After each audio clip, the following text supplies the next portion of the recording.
Okay,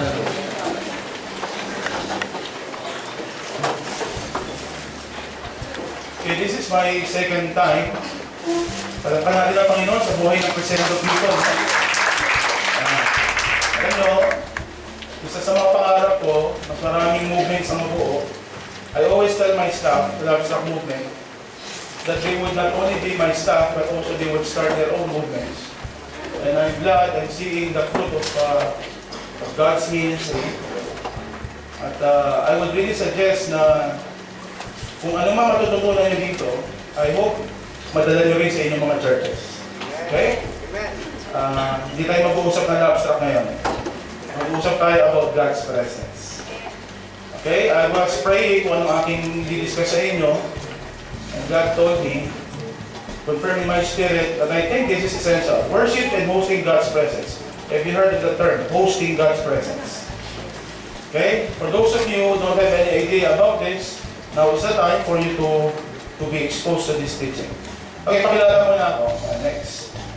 I started as a youth minister, pero hindi talaga sa youth ministry. I started as a music worship minister. That's my ex-girlfriend. Sa left, that was 20 pounds ago. And yung misis ko nasa likod. Ate Gigi. Yan. I would say na God prepared me to do the works of the ministry. Nagsimula ako bilang worship minister. Gitarista kasi ako. For those of you nagsimula, mga gitarista dito.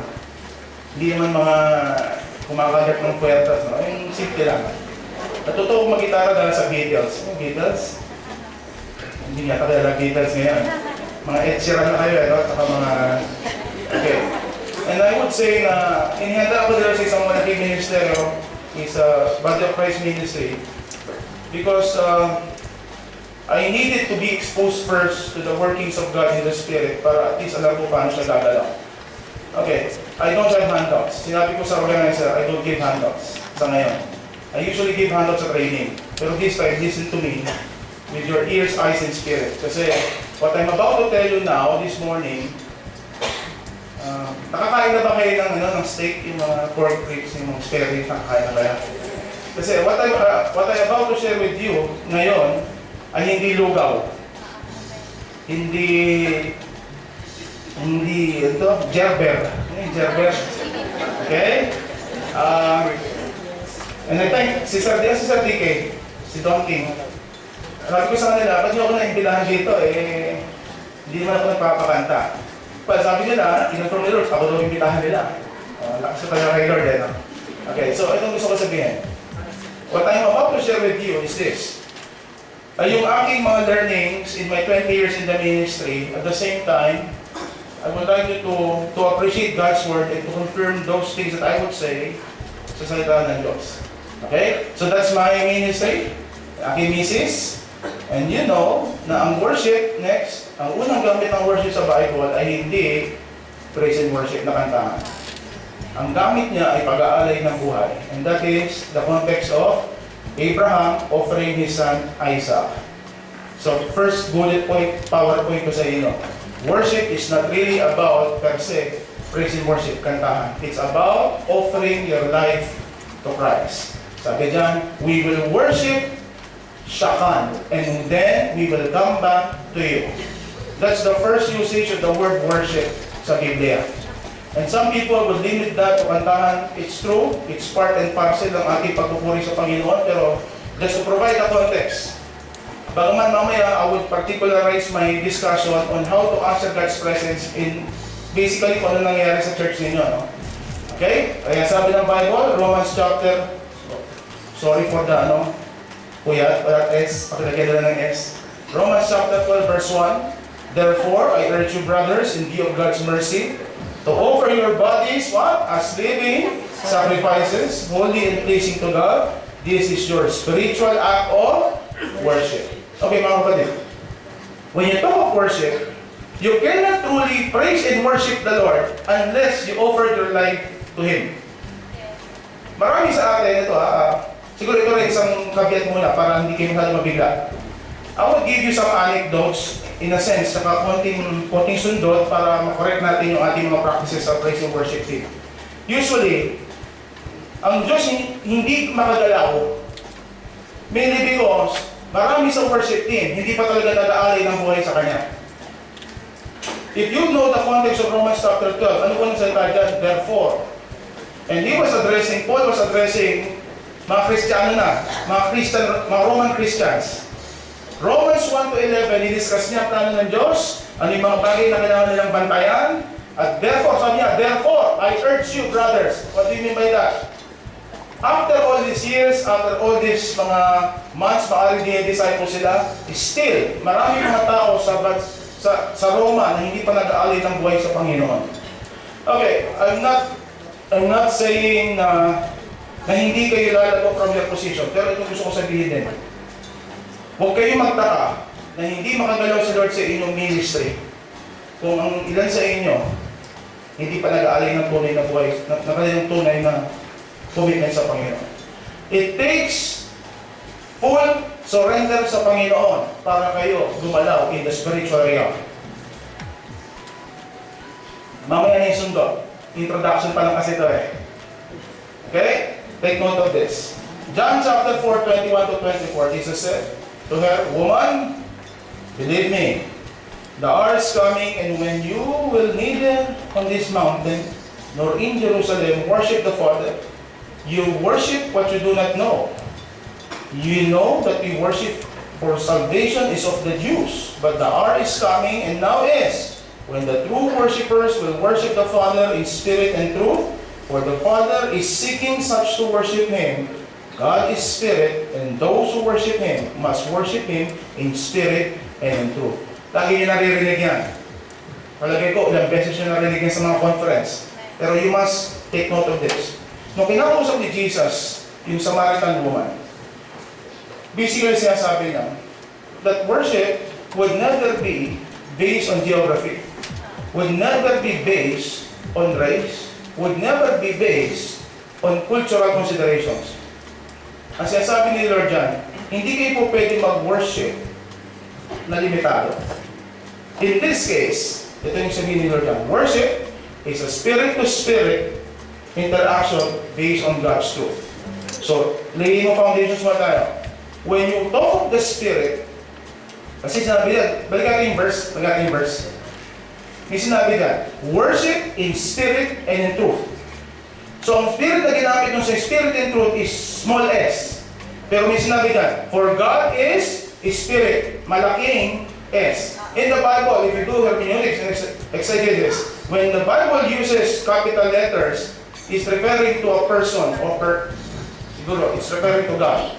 But when you talk of S, you're now talking about the spirit of man. So, balik tayo lang. Worship, therefore, is spirit. Next, is to spirit-to-spirit interaction based on God's truth. So, parang ganito. You do not do worship if your spirit does not commune with the Spirit of God. And that interaction should be based on God's revealed truth. Kasi sabi nila, okay lang ako, Pastor, mag-worship ako. Marami nag-worship kay Lord, hindi tama ang worship. They are sincere, but they are sincerely wrong. Naintindihan niyo yan? Marami mga tao, gusto nila na kami. Ang puso nila, gusto ko mag-worship sa Panginoon eh. Pero ang tanong, ito ba'y ayon sa kalooban ng Diyos? If you remember, nung nagkaroon ng competition, no? Between Elijah and mga propeta ni Jezebel. Ang ginawa ni Propeta Elijah, sabi niya, sige mag-worship kayo. Tignan natin kung bababa yung fire of God at consume yung ating alay. Ano nangyari? Naglaslas sila ng mga cutters to mga to eh. Mga imo siguro. Kasi bakit? Mayroon sila mga paraan para mag-worship sa Diyos. Pero totoo, sila pa naging effective sa kanilang ginawa? No, it's not. May mga taong ganon. They worship the Lord, pero hindi talaga tama ang kanilang pag-worship kay Lord. Kaya, ipitin natin to. Anong take home ninyo dito? Worship leaders. You must learn how to have a communion with the Holy Spirit. Else, lahat ng inyong pagsisigaw dito, pagkakantahan dito, it would be nothing. At ito, kailangan Bible reader kayo. Hindi kayo po pwede maging worship leader na maayos pag hindi kayo nagbabasa ng Bible. Sino siya nakatapos ng Bible from old to new, taas sa kamay? From Genesis to Revelation, natapos siya na. 1, 2, 3, 4. Okay, sa mga hindi pa nakabasa, simulan nyo na. Hindi ako galit. Sinasabi ko lang ganito ha. Kung meron mang talagang dapat isa, maliban sa pastor, isa pa sa pastor. Record sa pastor yun, ha? Kung meron pa isang dapat talagang magaling dapat sa Biblia, worship team. If you remember, mamaya si Pastor Alan mag-discuss about worship ministers, no? Isa sa trabaho ng mga Levites ito, teachers of the law. They are teachers of the law. Akala niyo ba mga Levites, ano lang? Parang katakanta lang tayo dyan. No. They are teachers of the law. Kaya mga worship team, people, suggestion ko, dahil ng small group, basa-basa ng Bible, ang daming YouTube teachings, no? Sabi nga ng isang wala kang karapatang maging emot ngayon. Bakit? Lahat halos pwede mong malaman sa internet. Kaya please, mga worship leaders, you cannot worship God in spirit and in truth kung di nyo siya kilala. And one way of knowing Him is to know the Holy Spirit. Parang ganito. Meron namang nag-lean sa sobrang word, meron namang nag-lean sa sobrang spirit. Nawala yung spirito. Ang ating pananampalataya is both theological and experiential. Hindi tayo pwedeng magsabi na tayo theology lang. And the problem with so many people na matalino, minsan na sobrang sa talino, nakalimutan nila that we're not called to be lawyers, we're called to be witnesses. They're so argumentative na dumating sa punto, nakaaway na nila lahat. Meron naman na sobrang sa spirito. No, damang-dama ko, yan na. Feeling ko, kapag ganun ang labanan, mahirap kayo makaramdam ng tunay na biblical Christ kung ang inyong basihan ay feelings lang. Kaya please, balansin yan ha. Sa Bible lagi may balanse, root and grace, theology, and experience. We study the Bible, we reflect on it, we apply it, and then nagpapatuloy ang cycle. Ito pa, physical flesh realm versus spiritual realm. Another thing you must understand. Some worship leaders and some worship team members would never really usher in God's presence kasi bakit? They're more into the physical realm. Okay, let's give an illustration. Kuya, puka dito ha? Ito ka. Sino pa? Saan nila? Kuya, halika. Diyan ka. Kuya, halika. The Bible tells us that man is composed, well, I believe in the tripartite being, body, soul, and spirit. But this is your body. This is your soul. No, not to assume, yan ang spirit. The body is the earth conscious. Ito, naramdaman ito. Kailangan ka may shell. Para hindi ka pwede mabuhay sa mundo, wala kang katawan, right? And this, the soul. The soul is the subconscious. Yung tipo na nararamdaman mo, ikaw ba? Paano ko? Larry. So alam mo na si Larry ka, hindi ka si Ronald. Alam mo na pogi ka, perhaps, tingin mo sa sarili mo. So that's the self-conscious. What is the spirit? The spirit, I would say, is separate from the soul, pero kapag siya nagdikit, the soul will be activated and will have the knowledge of God. Because the soul is the God-conscious. And you're following this? So ganito mangyayari.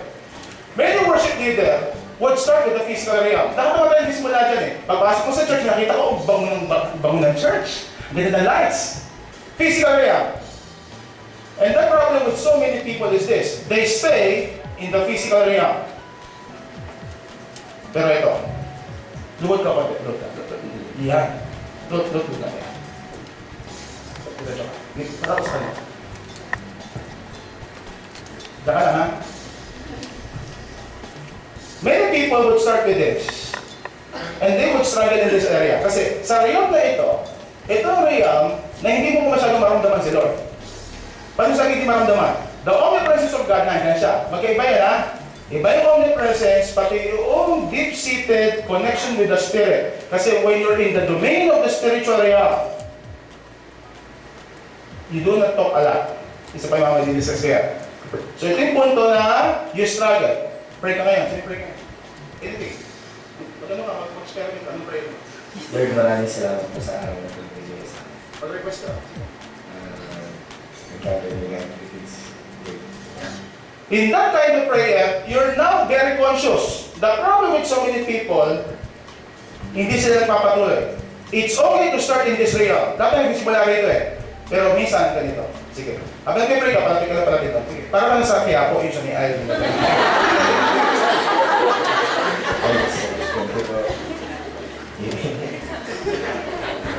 Sige, sige, sige. Maraming salamat po. Ayun. Patuloy. Amen! Naintindihan niyo? Many people stop. At pag nag-stop kayo, you cannot reach the domain of the soul. Domain of the soul in a sense, this is the domain that you will be more sensitive to God. Okay, maraming salamat. Tama, Joshua. Joshua, tama? Joshua. Hindi ko pangalan mo ng salvation. Okay. Palapakan natin sila. Okay, ba't ko sinasabi nito? Wala ko yung mabubirduhan dito kasi bakit? As I said, this is a combination of my learning sa Panginoon and the Bible confirms this. John chapter 6, 63. Let's read this. Sabi ito. The Spirit gives life. The flesh counts for nothing. The words I have spoken to you are spirit and they are life. Ano siya sabi ni Lord dito? Ang sinasabi ni Lord dito basically is this. If you do the ministry using your flesh, mapapagod ka. Kaya marami nababurnout na pastor, marami nababurnout na mga worship minister kasi bakit? They do things in the flesh. And you can also pray in the flesh, you know that? One example I will give you. Sino na naniniwala sa promises ng Diyos? Amen. Okay. Mapabadal kayo sa sasabihin ko. Mapabadal kayo dito. Pero alam niyo ba, that if you're not in the Spirit, and you confess the promises of God, at hindi confirm ng Spirit nyo na para sa inyo, hindi rin mangyayari sa inyo. Ulitin ko yun. If your spirit does not confirm what the Spirit tells you, hindi rin mangyayari sa inyo. Sige, let that sink in muna. Inom muna ako ng Powerade.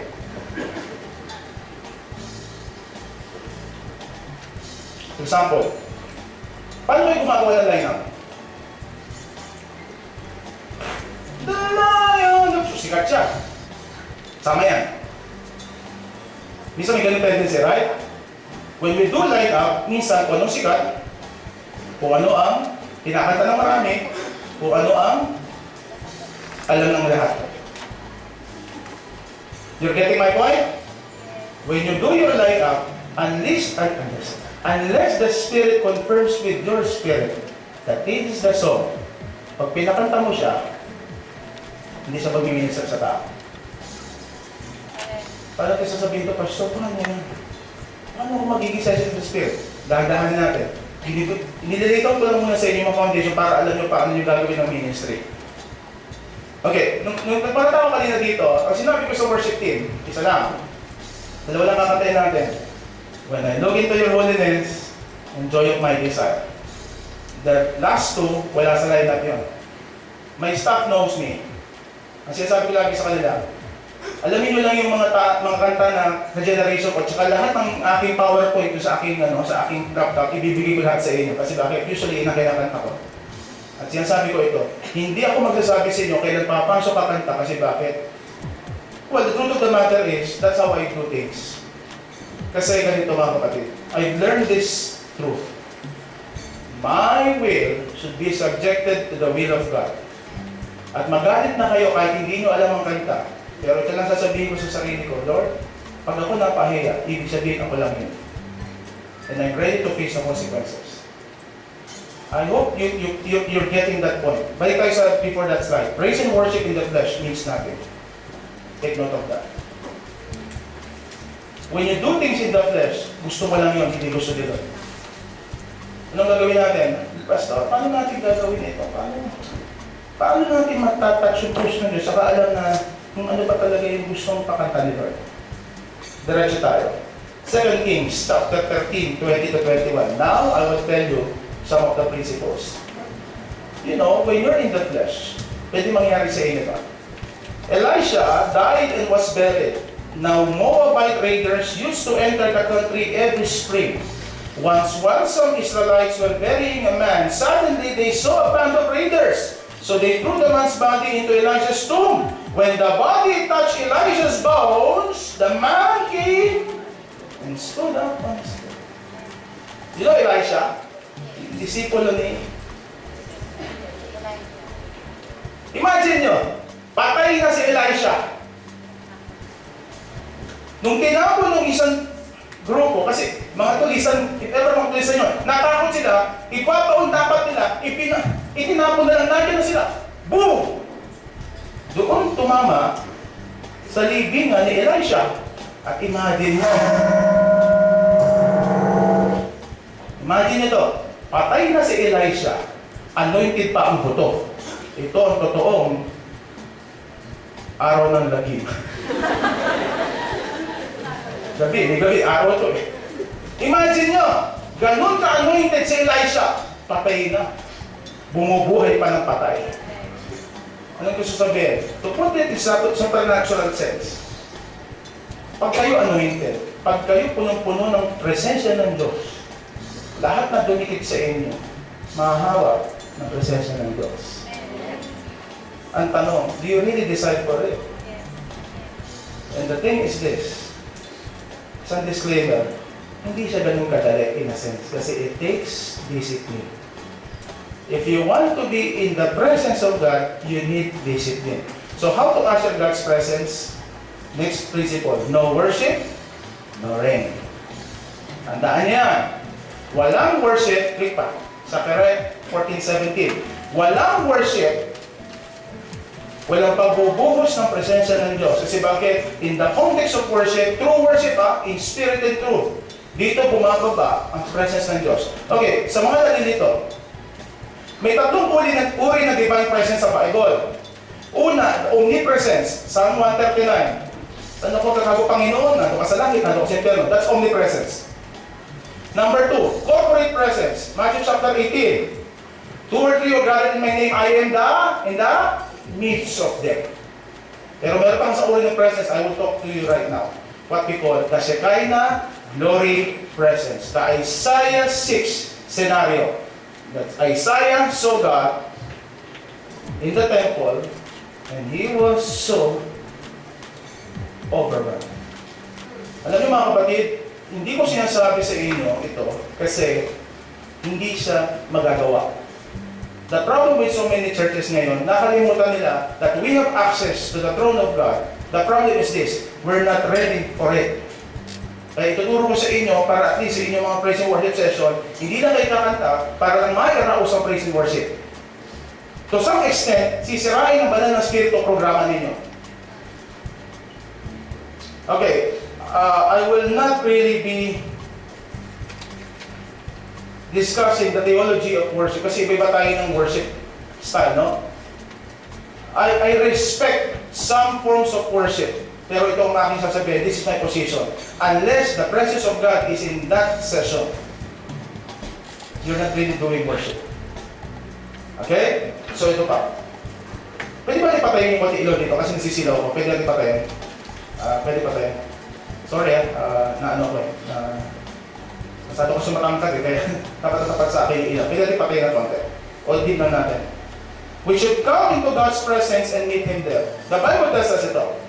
Whenever you talk about the presence of God, may symbol yan. Down Mount Zion, you know the term Mount Zion. Mount Zion is the city of God, Jerusalem. And when you talk of Jerusalem, it is an uphill ground. Uphill, pataas. Hindi siya pwede alakbayin ng simpleng paglalakad. Tatakbo kayo, maaari, mapapagod kayo. Pero the hill of the Lord is symbolic of our commitment na worship sa Panginoon. Alam nyo, ito lang gusto ko sabihin. Next, no worship minister can induce God's presence. You can only help the people reach Mount Zion. Minsan, meron tayong pag-e-effort, mga worship leader. It's sincere naman minsan sa iba, pero sometimes you have to understand this. Hindi niyo po pwedeng sabihin kay Lord, i-arm ko siya, Lord, dumating ka na, yan na, yan na. Marami ng tao, Lord, please. Paiyakin mo na sila. Padamahin mo sa no, you cannot do that. What you can do, worship ministers, is this, is to usher in God's presence in a sense that they will be infected by it. In a sense, parang ganito. Sino magsisimula nun? Kayo, bilang mga facilitators ng God's presence. Whenever Israel would come to a ground, would come to a place, lagi na una sino? Mga Levites. At meron siyang pagitan, kilometro. You understand this? Sa Jericho, nung sila papunta doon, basically, di ba natin ni Lord yung river? Kailangan mauna yung mga Levites. Kasi bakit? The presence of God must first come before the people. Kasi sabi nga ni Moses, di ba, sa isa niyang panalangin, Lord, if you will not be with us, huwag mo kaming alisin sa lugar na ito. Let your presence be with us. So, anong gagawin natin? PowerPoint. Mga kabataan, mga ministers, you cannot induce God's presence, but you can model it. Kaya bago pa magkantahan sa kongregasyon, kayo dapat handa na. You've been there. Ang tanong, anong preparation na ginagawa ng marami? Kaya ano sinasabi ko sa mga worship team, pag Saturday, please, huwag na manonood na kung ano-ano. Ano pinakikinggan ng mga worship ministers? Ano nasa playlist ninyo? As I said, natatandaan yung nasa physical realm. If you're in the flesh, ano ba yung flesh? Okay, para sa hindi nakakaunawa. Example, gusto-gusto niya kumain. Gusto-gusto niya gumala. Lagi inaantok niya pag worship service. You understand the flesh? And anything, sabi ni Paul, Galatians chapter 5, anything na gusto ng flesh is against the spirit. And anything na gusto ng spirit is against the flesh. The problem with so many ministers is ito. I hope hindi kayo ito. Gusto nyo maging spiritual pag Sunday service. Pero pagdating sa inyong lifestyle, you're always in the flesh. Ang tanong ko, asa pa ba kayo na darating si Lord ng ganong kabilis? Food for thought. Mga ministers, kung sino kayo, Monday to Saturday, yun ang ibibigay nyo pag Sunday. Next. You know this, right? The Ark of the Covenant, nasa loob ng tabernacle. You see the pillar of fire? Whenever God would come upon the tabernacle, nagpapakita siya ng fire. Bakit? That represents God's presence. Eh, sabi ko kanina, the manifest presence of God. The problem with so many people, hindi alam ito, that it can still happen now. My bias is this, not because ang background ko Pentecostal or whatsoever. Ano pa man ang background ninyo, I will tell you this, the Lord and the God of yesterday is the God of today and forever. If God can do it yesterday, He can do it now.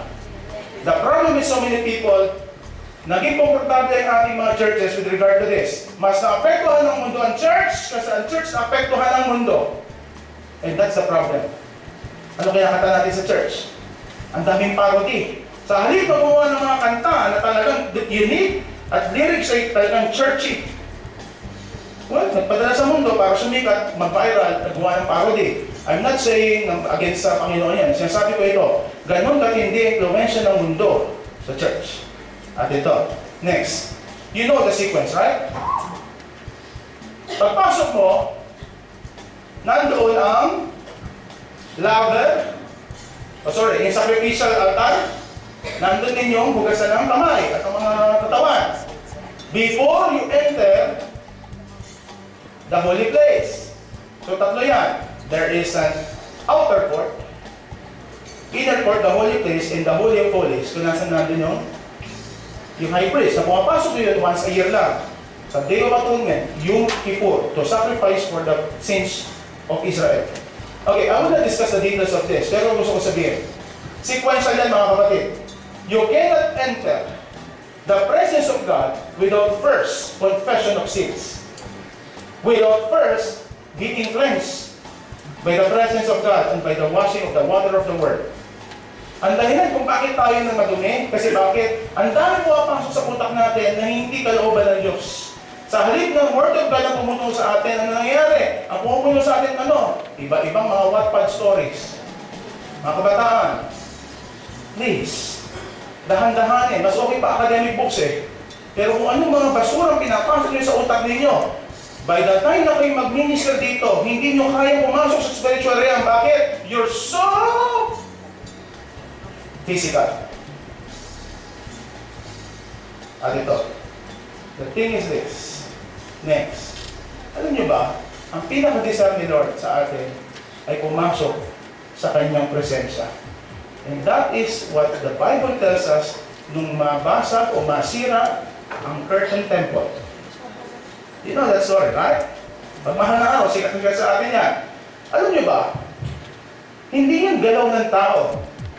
Galaw ng Diyos. Kasi napunit yan, wala taas, pababa. Pwede punitin kasi wala baba, di ba? Pataas. No, napunit siya, wala baba, pataas, parang pag isang pinunit. At ito, matindi. Alam niyo ba ang pinakagustong ark o parang temple ng Diyos? May tatlo kasing temple na ginawa sa Bible. The Moses Tabernacle, the Ark of David, and the Temple of Solomon. Alagyan niyo, ano yung pinakagustong ng Diyos? Nare-restore na at the end of time.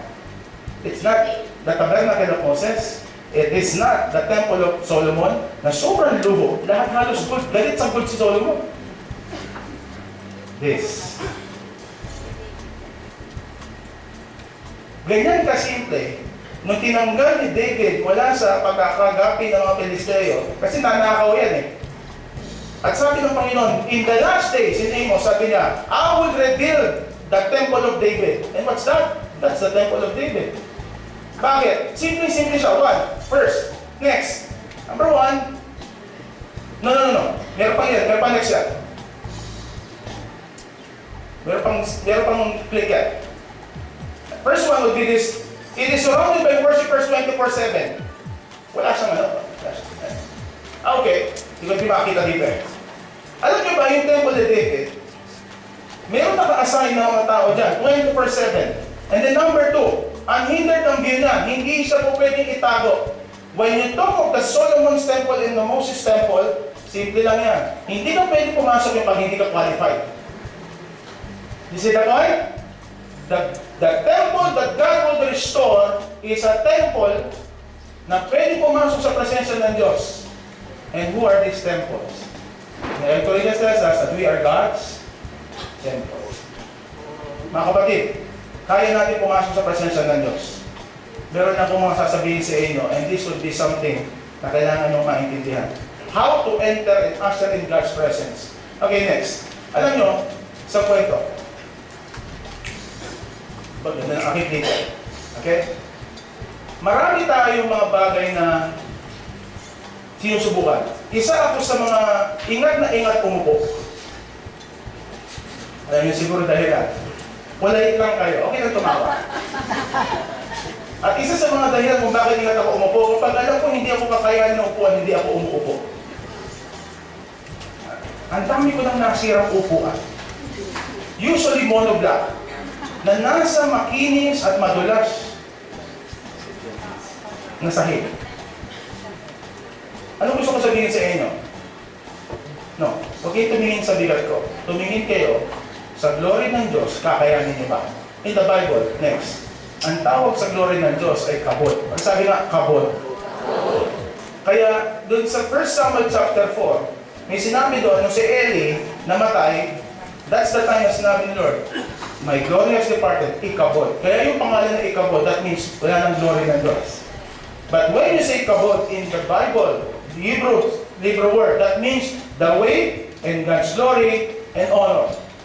Literally, weight, symbolically, God's glory and honor. Ang tanong, yung inyong mga churches ba, yung inyong mga timba, can usher in and can carry the weight of God's glory. Kasi ganito mga kapatid, pag ang tao hindi hospitable, isa pa, in the physical realm, mahihirapan siyang mag-usher ng God's presence in the spiritual realm. Ano gusto ko sabihin dyan? Kayo ba hospitable? Pag ipumasok sa church nyo, pag may guest, ay gusto nito ka, talagang ano, wala na, punasan mo ng pawis eh. Ganun ba kayo? Alam nyo, lahat ng mga churches ang umikot ako sa buong bansa. Yung mga churches na talagang matitindi kung mag-treat sa akin as guest. Pag ako nag-minister na, matik yan. Hindi naman lahat, pero may association. Kaya nyo lang i-usher in ng God's presence. Kasi bakit? Sanay sila sa hospitality. Ang tanong ko, yung churches ba ninyo hospitable? Kayo ba hospitable sa mga hirap? Kayo ba hospitable sa mga hurting and broken? If you can do it, you're on your way to ushering God's presence. Okay? At sabi ng Bible, ito yan. Next. Sa mercy seat, you know the Ark of the Covenant, may cover siya. Ang tawag doon, mercy seat. At meron siya doon cherubim, nakaganon. At yung cherubim na ito, take note nito, gawa siya sa gold. At kapag humawaba ang Diyos, the manifest presence of God, kailangan mo na mag-insenso yung high priest para hindi niya makita yung presence ng Diyos kasi mamamatay siya. Okay, if this would be the holy place, bago ako pumasok, may insenso dyan. May curtain dyan, mag-insenso ko, pagpasok ko, hindi ko pwedeng makita ko yung sobrang glory kasi mamamatay ako. See the point? The glory of God is so weighty, you cannot sustain it. Pero ito ang kagandahan dito. Di ba binali na ni Lord John? You can now enter God's presence, not because of your capacity, but because of Christ. Now we can have access to the throne of God na hindi natin kailangan mag-visit na kung ano-ano mga dugo. Because the blood of Christ serves as our gate pass to the throne of God. So, ano gusto ko sabihin dito? Anong gagawin natin? How can you enter God's presence? Number one, holiness is a must. Hindi kayo pwede pumasok sa presence ng Diyos, mga worship team, members, kung kayo hindi banal. And when you talk of holiness, we're not talking about perfection here. We cannot be perfect in this world. Siguro nasa heaven na tayo. Because this body is corruptible. Nagkakasala ito. At ang sabi ng Bible, Psalm 24:3-4, who may ascend the hill of the Lord? Who may stand in this holy place? He who has clean hands and a pure heart, who does not lift up his soul to an idol or swear by what is false. Mga kabataan, mga kababaihan, mga kalalakihan, you cannot enter God's presence kapag marumi ang inyong puso. Magtataka pa kayo, kantahin na kanta, yung worship leader, yung litid sa leeg, puputok na. Tapos aasa kayo, bababa presensya ng Diyos, itong worship leader na ito, wala kakalungkot. Sa dami na kinakounsel ko, siguro may 1/3 to nasa worship team. Just to give you a story. But I felt sad about this, no? Pero I have to tell this. Marami sa worship team, sumasabit pagdating sa 614 principle. You know the 614 principle, if you're a grab strap, you not be equally yoked with unbelievers. Tapos sasabihin nila, they want to serve the Lord. Imagine mo, pag Sunday, nag-worship ka kay Lord, pero pag Monday to Saturday, nandun ka sa kasalanan. Kasi bakit? Mahal mo, hindi believer, kung ano mga kalokohan, ginagawa niyo kasama niya. Mga kapatid, hindi niyo pwedeng dayain ng Diyos.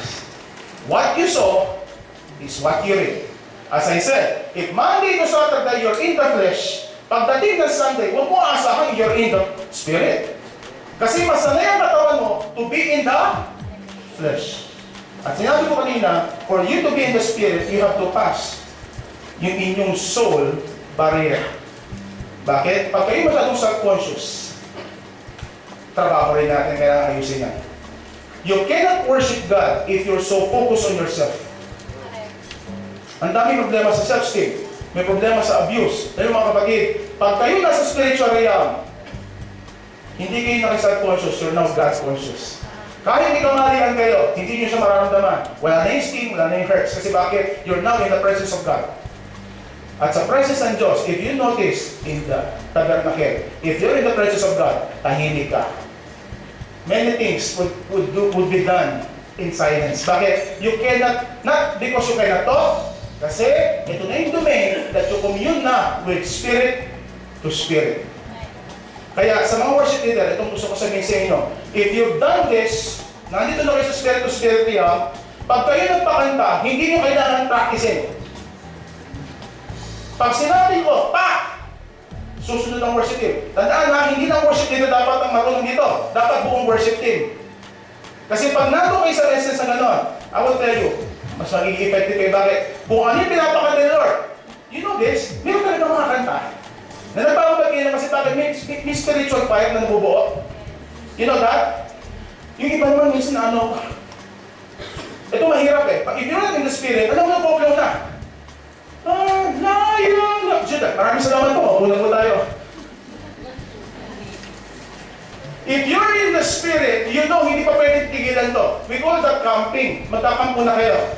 Well, sa mga iba na hindi sanay sa ulit, no. The Pentecostals do not repeat songs for the sake of repetition. For you to understand this, sa mga hindi ganito background.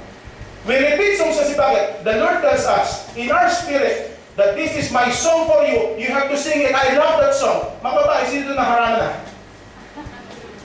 Ayos pa na sino pag kinakatahan kayo gusto yung kanta? Di ba? You know that?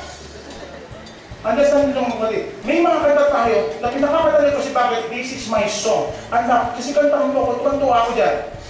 Some people would accuse those people repeating mga song. No, para naman kayo mga mga tribo-tribo, nagmamando. No, it's not.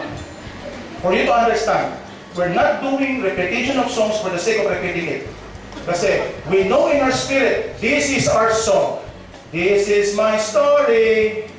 This is my song. Ba, diba? Pasok, diba? Isa pa. Ito. Ezekiel 44:23. And I shall teach my people the difference between, ano sabi dyan? What is holy and unholy. Okay, not to delve deeper into this. Pero gusto sabihin ni Ezekiel dito, may ginagawa minsan ang mga Israelita noon. Akala nila banal pero hindi. Ano pwede ko sabihin dito? Example. Some people would say that whenever they sing songs about the Lord, it's already holy. Ang sabi ni Lord sa kanila, no, I'm not focused on your externals. Hindi kayo kumakanta ng praise and worship songs at sasabihin niyo sa sarili niyo, banal kayo. No. What I would like you to do is this. That you do acts of mercy, justice, love. Ipakita niyo sa buhay niyo and your praise and worship would be valid. The problem with so many people is this. We're so focused on external, nakalimutan natin kung ba dapat. God looks at the heart. Man look at the outward appearance. Tandaan niyo yan. Mga worship ministers, hindi kumakanta kayo pag Sunday, ayos kayo kay Lord. Take note ito. Ano ba pinopost sa Facebook? Sino ba sinusundan ninyo? Pop Craver? Sino ba nilalike yung mga page sa Facebook? Okay, I'm not accusing you of something per se. Ang sinasabi ko ito, kung sino sinusundan ninyo, kung ano pumapasok sa utak nyo, nagiging kayo ganon. Ang punto ko ito, we're so focused on God's presence, hindi natin pwede i-compromise yung ating holiness. At ito, harmony and worship. Una, holiness. How to usher in God's presence? You need to be in unity. God's glory manifests in united worship. There's an instance in Labs sa Convergence that was, ito lang, pagtatapos lang. Sino sa inyo nasa Labs sa Convergence last time? Yung nasa 2000. I already revealed this isang post sa Facebook. Alam nyo, I did not expect na gagawin ni Lord in a sense na. Okay, hindi ba nabibirduhan pero I'm being true to myself. Dumating na ako sa punto ng ministry ko, ma-offend na kayo pero hindi ko pwedeng offend si Lord. I'm very sorry, pero I have to tell this. During the time of worship time, we just worshiping the Lord. At malinaw sa isip ko na kailangan ibigay ko kay Lord yung trono at siya mag-minister sa mga tao. And God told me, in my spirit, kasi minsan nang-weirdo yung iba, oh, how do you turn to God in spirit? You know it. Of course, meron tayong boundaries, the Bible. Pag may mga weirdo lang, of course, check ko ng Bible. I mean, that's still our authority. At sabi sa akin ni Lord, I will come on the stage. Ano, minsan nakikipagtayo pa kayo, ito ba ito? Pag nagkamali ako, patay tayo dito. Tapos nang diwalan ng convergence next time. Ano ginawa ni Lord? Well, isang tanda na alam ko na yan na si Lord, yung aking paa, nagpa-backward siya. Kahit pinili ko mag-stay, parang tinutulak pag ito pa ako. Okay, ito na nangyari. Nung bumaba si Lord, nandun sila DK, I don't know, Meron tong area talaga na hindi mo pwede lapitan kasi bakit? The manifest presence of God nandoon. At ang sabi sa akin ni Lord, lahat ng may kaso ng abuse, ng trauma, di makalimutan, lumapit kayo sa stage, pero dahan-dahan. Bakit? Pag hindi nyo dinahan-dahan yan, tutibuhan kayo, I don't know with you. Sorry I may sound so Pentecostal, pero ito punto ko. God's presence is real. Hindi mo pwede sabihin mo, ano lang yan, mga mental disorder lang, kung na rin, mga ganyan na lang. Ano yung mga kapatid? I would never sacrifice this message. Kasi may isang nangyari, kami pakunto ko sa inyo. About yung mga tao na gusto maging dignified kaysa maging intimate kay Lord. So ano nangyayari? May isang lumapit doon, nag-came mismo sa akin Nakita, kasi kilala ko siya. Ba't lumapit? Nag-came sa akin. Pastor, nung lumayan kita, hindi ako makalapit. Pagod na pagod siya. Pero during that time, lahat ng kanyang mga abuse na alala niya, in the presence of God, lahat ng hurts mawawala. Maalala mo siya, pero lahat ng sting mawawala. And that's why I always tell you, in the presence of God minsan, kapag gusto nyo mag-praise worship, di ba? Minsan kami sabi sa akin, huwag naman sana ang mayroon sa mga church. Minsan kahit hindi na mag-preach si pastor, okay na ako sa praise worship. Huwag naman sana mawala ng trabaho mga pastor. Ang sinasabi ko ito, hindi dahil sa gusto nyo tanggalin si pastor, it's just that they're so full. Wala naman pagsidlang, puno na ako eh. Pag nag-preach si pastor, tatapon na. Parang ganun ang feeling. At ito, 2 Chronicles 5:13-14, you must understand this. The Bible tells us na nung mag-minister na mga priests sa temple ni Solomon, may inauguration eh. Imagine nyo, ilan ang inatay dyan. Basahin nyo. Mahigit 100,000 na baka. Grabe yung tubo nyo, no? At itong sinabi ng Bible, they sing in unison and in one voice. Not because dahil in unison in one voice, bumaba pa siya ng Diyos. It's just because it is symbolic and you now synchronize yourself with the singing of the angels in heaven. The Bible tells us na kung mga angels in heaven, kaya holy, holy, holy, Lord God Almighty. Ulit-ulit yun. Now tell me, patitigil mo si Lord kung gano'n pa yung ang punto ko ito, there's so much power in unity. Isa sa napansin ko, whenever I do minister to different places, kapag ang mga tao united, hindi nag-aaway, okay, talagang united in worship, hindi ko kailangan magsalita, kailangan ko lang i-usher in lang, o ihandid na si Lord. Kaya sabi ko sa kanila, and then now, it's time to minister unto the Lord. When we preach, pastors, one way yan. Kami nagsasalita, sumasalo kayo. Tama? But when you worship to God, it's between you and the Lord. Mas mahalaga yun. Natawag kasi isang service, hindi preaching, service. When you worship the Lord, not to really, no, para pastor lang magsalita. Matthew 18, you know this, diba? If 2 or 3 agree on earth, I am in their midst. Kaya when you worship, ito, I hope you practice this.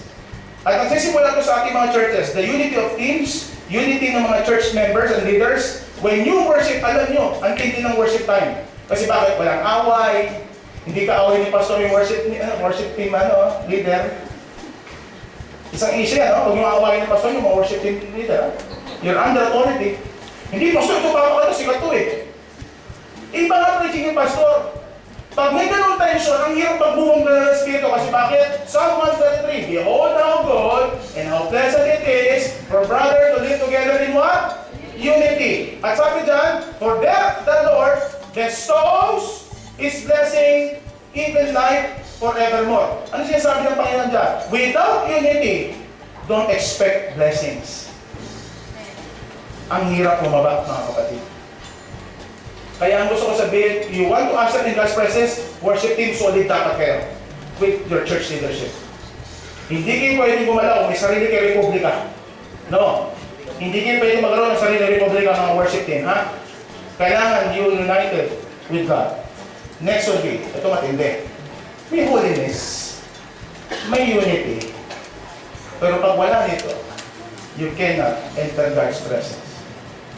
Sabi ni David, Psalm 63:8, my soul follows hard after you. Sa ibang translation, sabi dyan, my soul clings to you. You know, cling?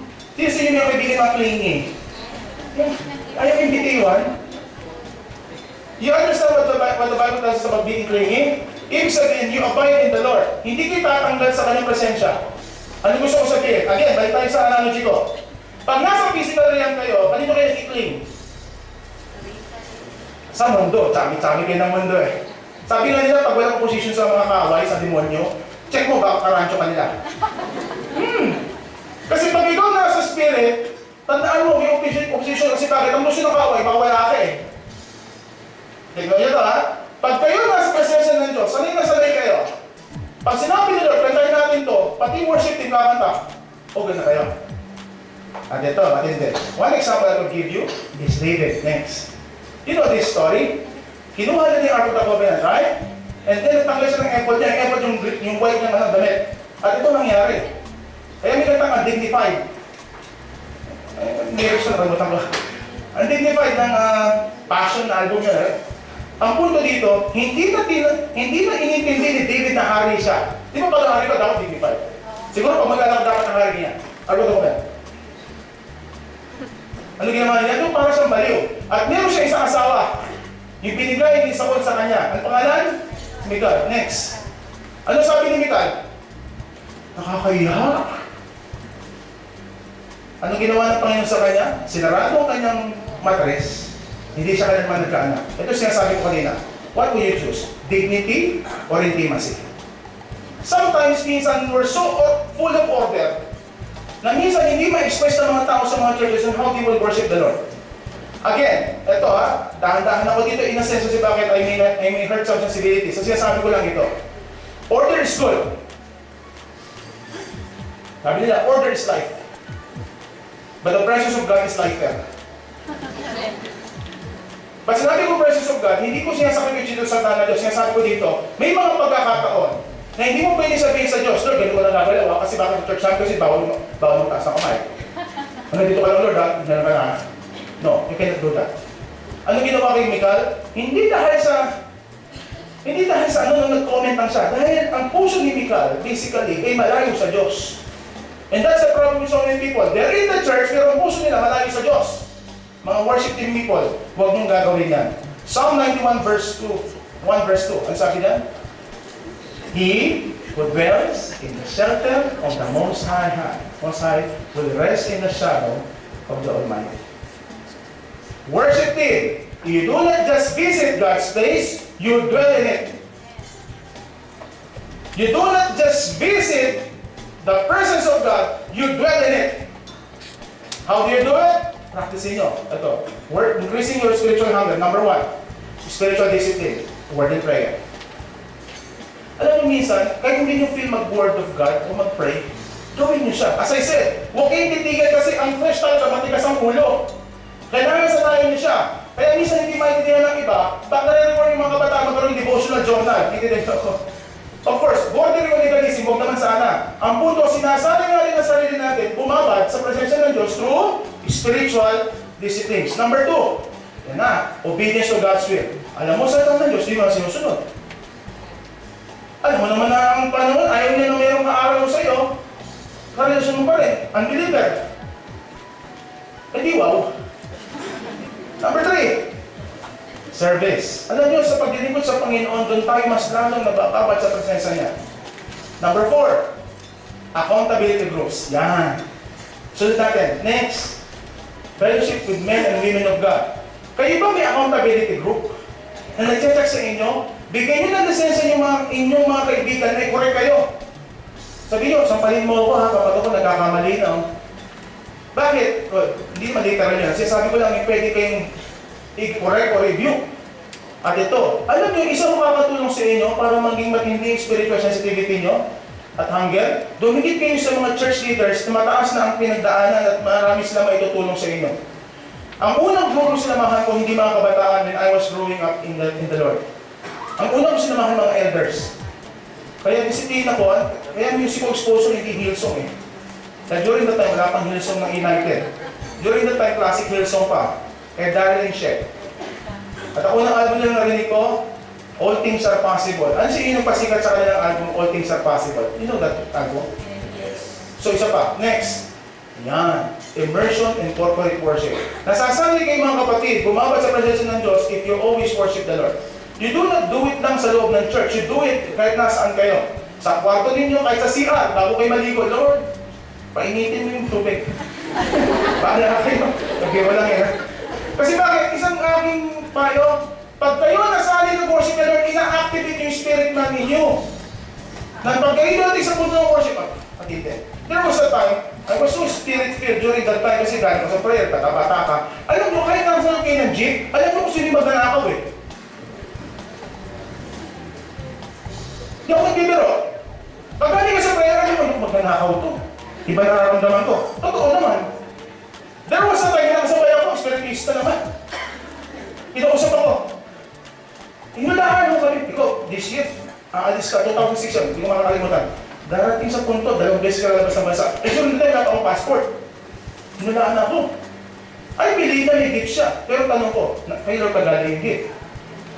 You know in your spirit, pag activated ang spirit mo, kung ano yung spirit ng mga tao sa iyo, ang totoo niya mga kapatid, to some extent, hindi lang sa gift, inherent sa lahat ng Kristiyano because we're all spiritual people. Ang problema sa marami, hindi na-activate kasi bakit? Nasa flesh. Next. Ito ang aking prayer. You desire for God's habitation more than His visitation. In our churches, gusto natin mag-stay si Lord. Meron mga revival kayo naririnig, mga churches, pero after some time nawala siya. Kasi bakit hindi na-sustain? And I hope in our churches, hindi lang siya bibisita, mag-i-stay siya. And how to do it? You must maintain holiness, harmony, and hunger for God's presence. 2 Corinthians 3:17-18, I will end with this. Now the Lord is the Spirit, and where the Spirit of the Lord is, there is freedom. And we, who with unveiled faces all reflect the Lord's glory, are being transformed into His likeness with ever-increasing glory. At sabi dito, which comes from the Lord, who is the Spirit. My desire sa inyo, mga worship team people, is that your spirit is so activated that you know what songs to sing and when to sing these songs. Na dumating kayo sa punto na ang inyong pagmamahal sa Diyos lalabas mula sa inyo at mapapakita nyo sa iba. John chapter 7 will tell us that we have the Spirit of God here. It's a river, not a lake. It's a river that will flow through you. Hindi siya mabababad dito. The thing with so many people, wala silang maibigay sa tao kasi bakit? Wala yung river na yan. And before I end, remember this, in God's presence, there are healings and activation of spiritual gifts. Mga kapatid, when you do worship in spirit and in truth, you would have everything that you need in your ministry. Because we will not do things in the flesh, we will do things in the Spirit. Pahinga na namin.